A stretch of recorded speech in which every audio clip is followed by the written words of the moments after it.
Bonjour tout le monde. Alors, aujourd'hui, voilà le cours inhumation et crémation.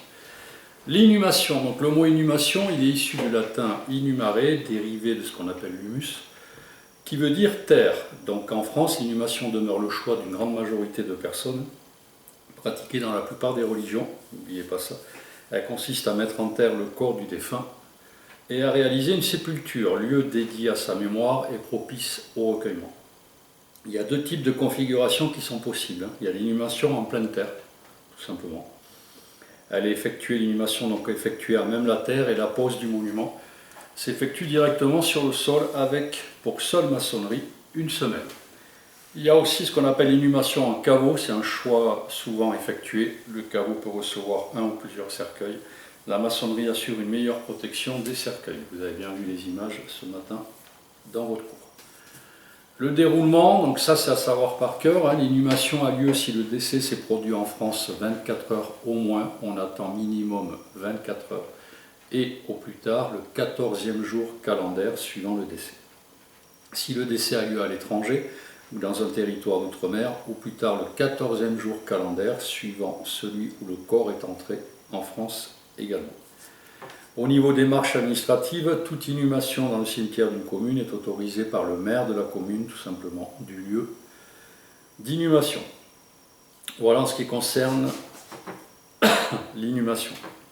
La crémation. Donc la crémation, le mot crémation est issu du latin cremare, qui veut dire brûler. Le terme incinération, issu du substantif latin cinis, cineris, qui veut dire cendre, est utilisé préférentiellement à celui de crémation jusqu'au 19e siècle. Aujourd'hui, on ne l'utilise plus, hein, surtout pas, puisqu'aujourd'hui, en fait, il est rattaché à ce qu'on appelle aux déchets.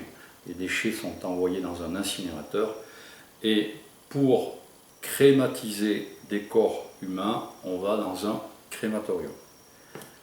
Voilà.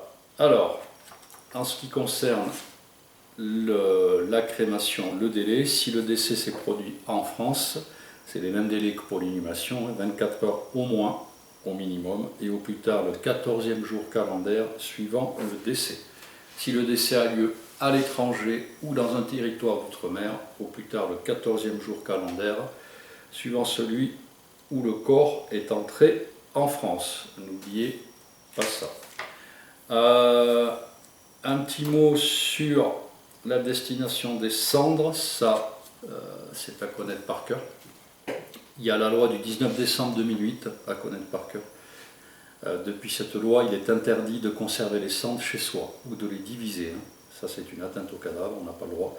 Elles peuvent être soit conservées ou dispersées dans un emplacement dédié à cet effet, soit dispersées en pleine nature. La période de garde, après la crémation, les cendres sont recueillies dans une urne cinéraire munie d'une plaque d'identité indiquant l'identité du défunt et le nom du crématorium. Ça, c'est obligatoire.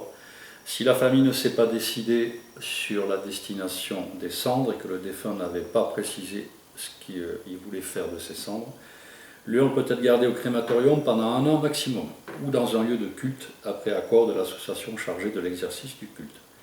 À l'issue de ce délai, les proches du défunt, s'ils n'ont pas pris de décision, les cendres seront dispersées dans l'espace de dispersion du cimetière de la commune, du lieu du décès, ou, si nécessaire, dans le site cinéraire le plus proche. Les possibilités pour l'inhumation de l'urne. On peut inhumer l'urne dans une sépulture. On peut déposer l'urne dans un columbarium. On peut sceller l'urne sur un monument funéraire, mais à condition que l'urne soit en matériaux non biodégradables, donc il faut que l'urne soit en granit ou marbre. On peut disperser les cendres dans l'espace aménagé à cet effet, ce qu'on appelle le jardin du souvenir. On peut disperser les cendres en pleine nature, ne pas oublier ça, sauf sur les voies publiques, c'est interdit. Stade, square, jardin public, etc. La dispersion est autorisée en pleine mer, mais est interdite sur les cours d'eau et rivières. Bien faire la distinction. Une déclaration à la mairie du lieu de naissance du défunt est nécessaire. Un registre qui indique l'identité du défunt, la date et lieu de dispersion des cendres est prévu dans toutes les mairies à cet effet. On peut inhumer l'urne dans une propriété privée. L'urne contenant les cendres peut être placée dans une sépulture située dans une propriété privée. Pour cela, il faut l'autorisation du préfet et que la propriété soit située à plus de 35 mètres de l'enceinte d'une ville. Ensuite, au niveau des démarches administratives, donc la crémation elle est autorisée par le maire du lieu de décès ou du lieu de mise en bière en cas de transport de corps. Ça, c'est à retenir.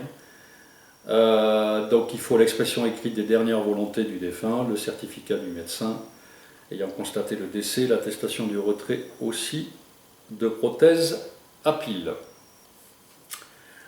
N'oubliez pas les démarches administratives, un agent de police ou garde champêtre assiste à la fermeture du cercueil et appose les scellés, et dans la loi il doit assister au début de la crémation et il dresse les procès-verbaux des opérations. Les tarifs de vacation, c'est fixé par le maire entre 20 et 25 euros. Voilà pour le cours d'aujourd'hui.